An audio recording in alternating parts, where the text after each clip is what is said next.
Hello friends, welcome to my channel ஆஸ்தமிழ்.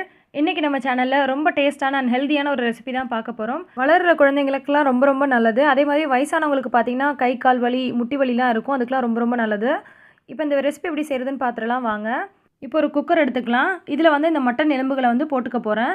நான் வந்து நிறையா மட்டன் வாங்குறப்ப இந்த மாதிரி எலும்புகளை மட்டும் நான் வந்து தனியாக எடுத்து வச்சுருப்பேன். ஏன்னா இந்த ரெசிபிக்கு இது ரொம்ப ரொம்ப சூப்பராக இருக்கும்.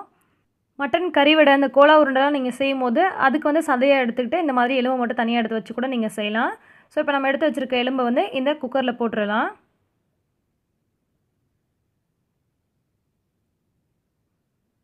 இது கூட வந்து ஒரு வெங்காயம் வந்து கட் பண்ணி வச்சுருக்கேன், சேர்த்துக்கிறேன்.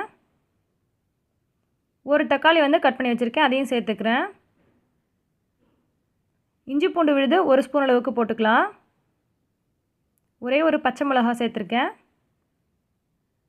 இதை வந்து இந்த மாதிரி உடச்சி விட்டு போட்டுக்கோங்க.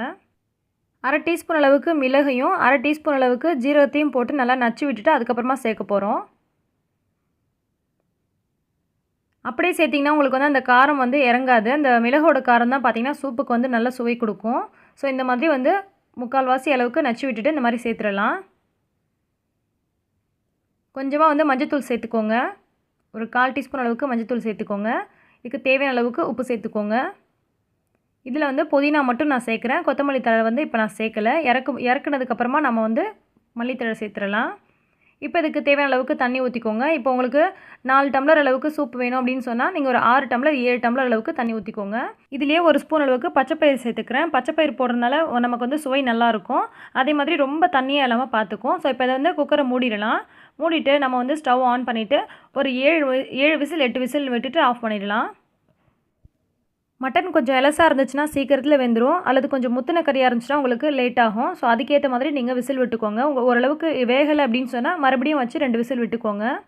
இப்போ பார்த்திங்கன்னா நான் வந்து 7 விசிலுக்கு அப்புறம் ஓப்பன் பண்ணுறேன். நல்லா வந்து மட்டன் வந்து நல்லா வெந்து சூப்பராக இருக்குது. நல்லா நயப்பாக இருக்குது பாருங்கள் கறி.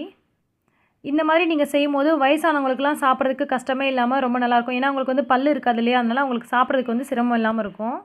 அதே மாதிரி குழந்தைங்களாம் ரொம்ப விரும்பி சாப்பிடுவாங்க. இதை வந்து வாரத்தில் அல்லது 2 வாரத்தில் ஒரு நாள் நீங்கள் எடுத்துக்கிட்டிங்கன்னா உடம்பு ரொம்ப ஆரோக்கியமாக இருக்கும். இந்த வீடியோ உங்களுக்கு பிடிச்சிருந்தா லைக் பண்ணி ஷேர் பண்ணுங்கள். நன்றி.